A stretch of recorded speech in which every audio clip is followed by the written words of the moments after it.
Diane Lang is joining us from New York. Diane, thanks so much for joining us today on short notice. I really appreciate it. How are you today?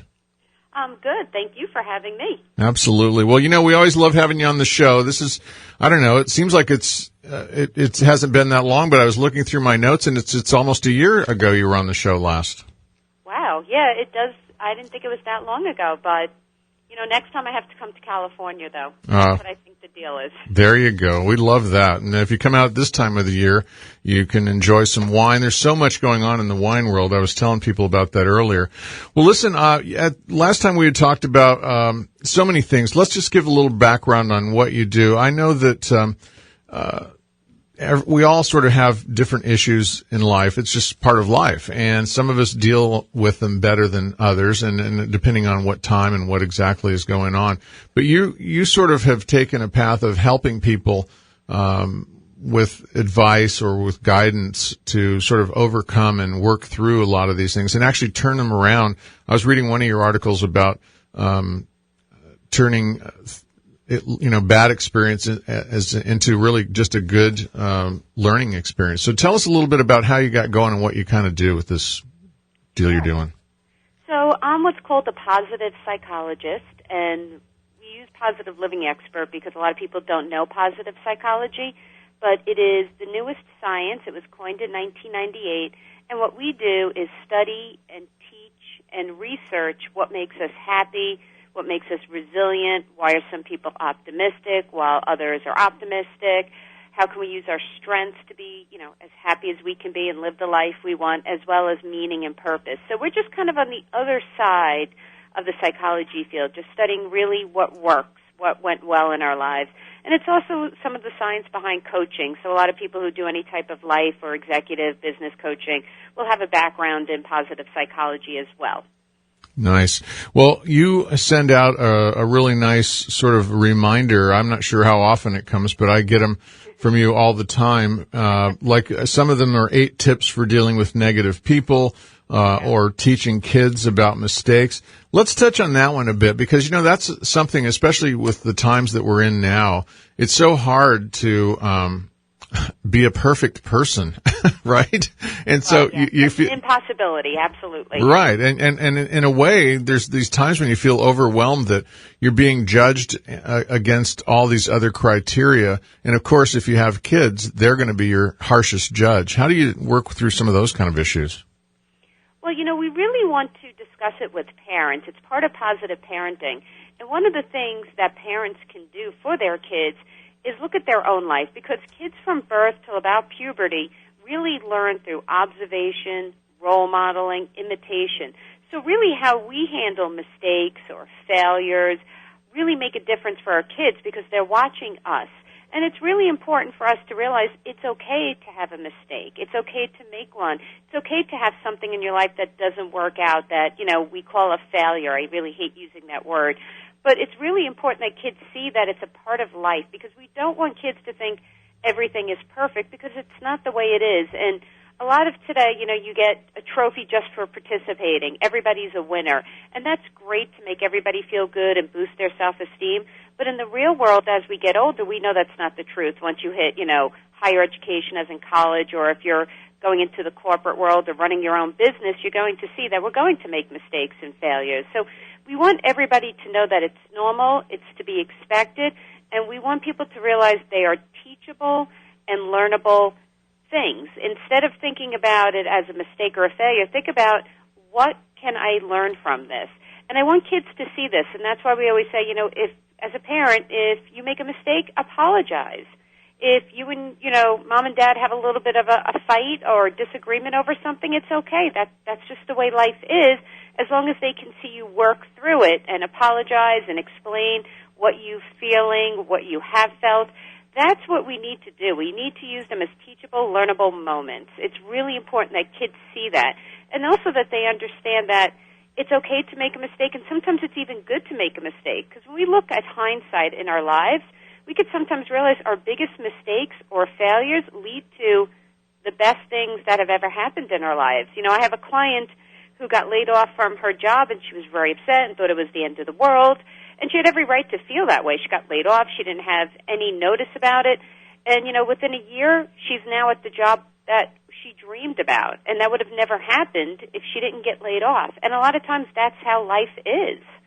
So it's important to see that. Yeah, no, absolutely. In fact, that's sort of the motivation for this show, and the title of the show is those are the kind of things that sort of took over or, were part of my life. And then once I sort of accepted that perfection isn't something that we can arrive at in this lifetime anyway. And I accepted that. That's the trick though, is you can hear about it, you can read about it, you can think about it, but until you actually accept it is a whole nother story. And isn't part of that equation that you're talking about as well, learning, and this is a really tough one because we all go through this at multiple times in our life, but learning forgiveness, because sort of like when we carry things around with us, if it's a mistake, we beat ourselves up. Sometimes we have to forgive ourselves, if not others.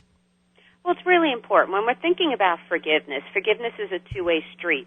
So exactly what you said. Not only do you have to forgive the person or the people who have hurt you, but you also have to forgive yourself, because we always have responsibility in our role, and a role in, every situation. So, for example, I have a client that's going through a divorce, and her husband cheated on her, and she was very angry, and her feelings are completely valid. She had every right to feel the way she did. She felt betrayal. She felt hurt. She felt scared.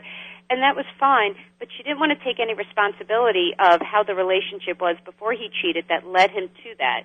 So again, I'm not saying that she should, take the blame. It was his choice to handle the situation like that. But we all have to look at the responsibility or the role we played in every situation. So maybe it is that we just stayed too long in a situation that we weren't happy, or that we didn't speak up and ask for what we needed, or that we didn't apologize for our part in a situation. But forgiveness is definitely a two-way street. And a really important thing to remember with anger is when you're angry at someone or, a group of people, you have to remember under the anger is fear.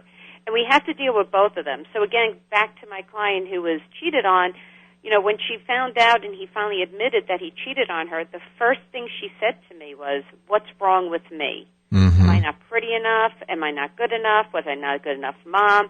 And even though she was angry and hurt, underneath that was the fear of what's wrong with me? Why didn't he love me? Will anybody else love me? Will I ever have a family again?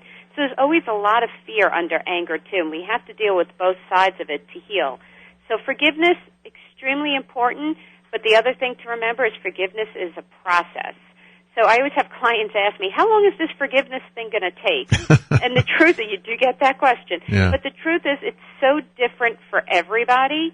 And if you put a time expectation on it, especially an unrealistic one, it sets you up for failure.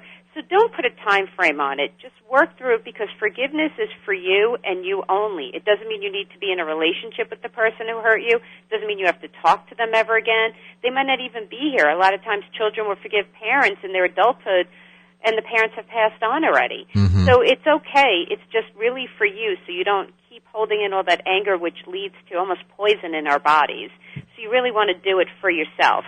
I'll say, yeah, well, that's good advice. Well, it seems like as you're talking, and I know that we could just go on because you've written books about this, but I mean, it seems like there's certain sort of, I would say, fundamental, major points that everything else sort of is a subcategory of. Like, for instance, the forgiveness thing. Another one might be gratitude. What are some of the sort of 5 or 6 or however many there are, do you think, that are sort of the fundamental things that once you understand those, or you can convey that to your child or to a young person, that they would the other pieces will fall into place for them?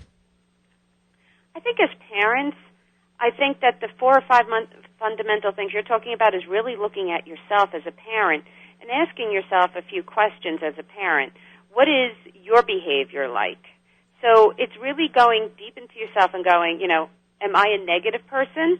So am I a pessimist or am I optimist? Because if I want my children to be optimistic, we have to think about this. 50% of who you are as a person is genetic. So that's fine. That goes along the whole family line. 10% is circumstantial, things that we can't prepare or plan for but greatly impact our lives.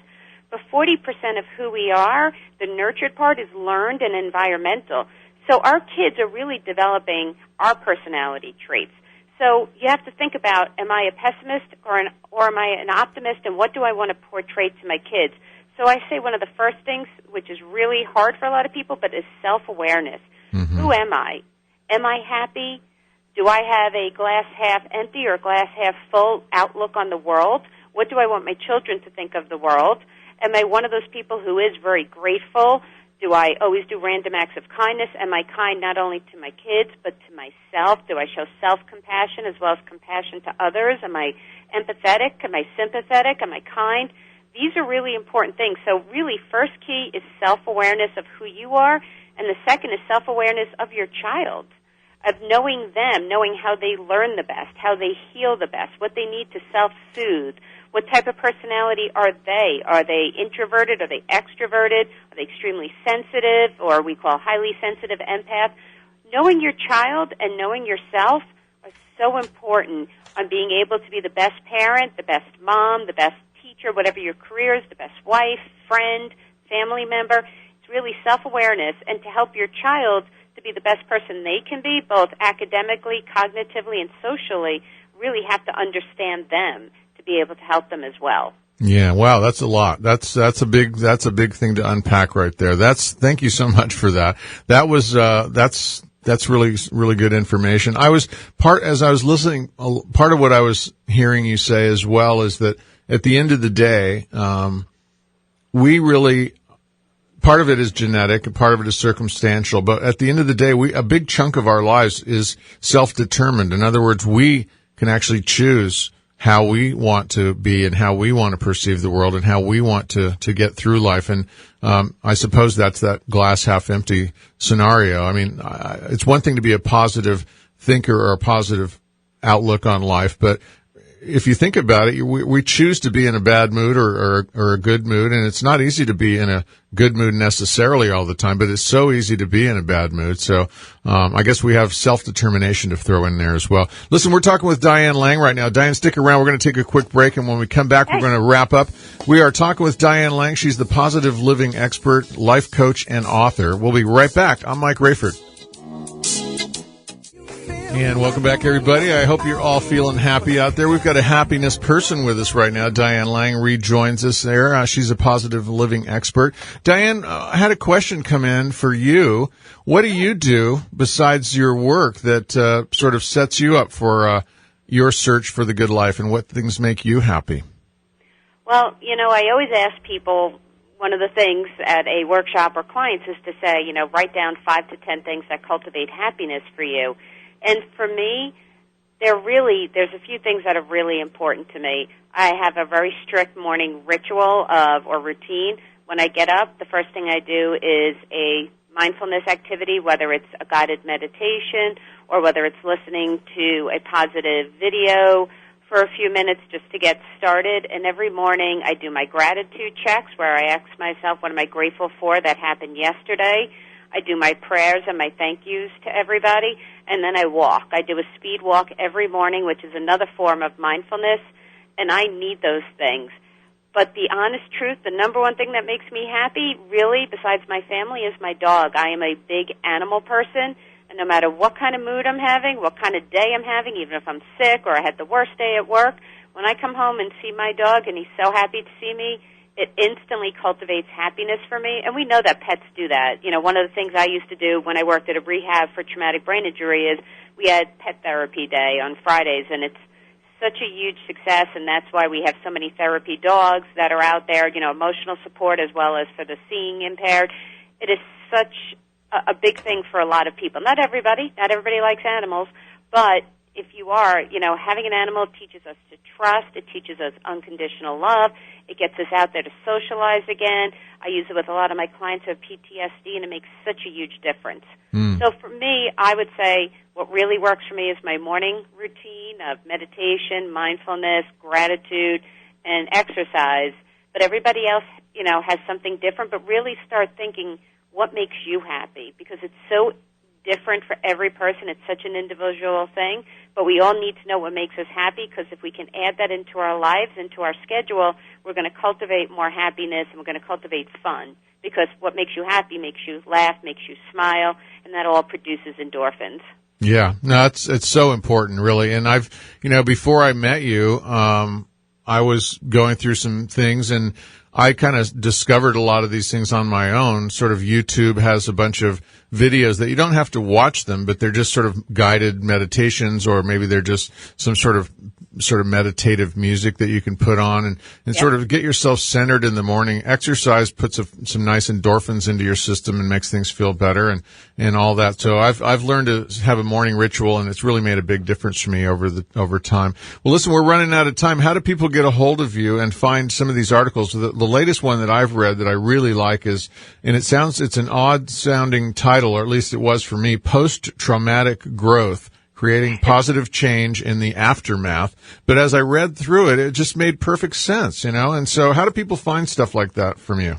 Sure. They can go to my website, which is dlcounseling.com, and on there you could sign up for my newsletter, which will just go into your mailbox every Monday, which just gives tips and tools on how to cultivate happiness, mindfulness, stress reduction, and just living our best lives. Very good. Well, Diane, as usual, it was great, and it went by way too fast. Thank you so much for joining us, and let's get you out here to California, or give me a heads up next time you're going to be in the area, and we'll get together and do a show live that way. And you'll take me to some of the wineries? Absolutely. It's a deal. There you go. All right, everybody. Diane Lang, check her out on the internet. Thanks, Diane. We'll see you next time. Thank you. Okay. Internet. Thanks, Diane. We'll see you next time. Thank you. Okay. Internet. Thanks, Diane. We'll see you next time.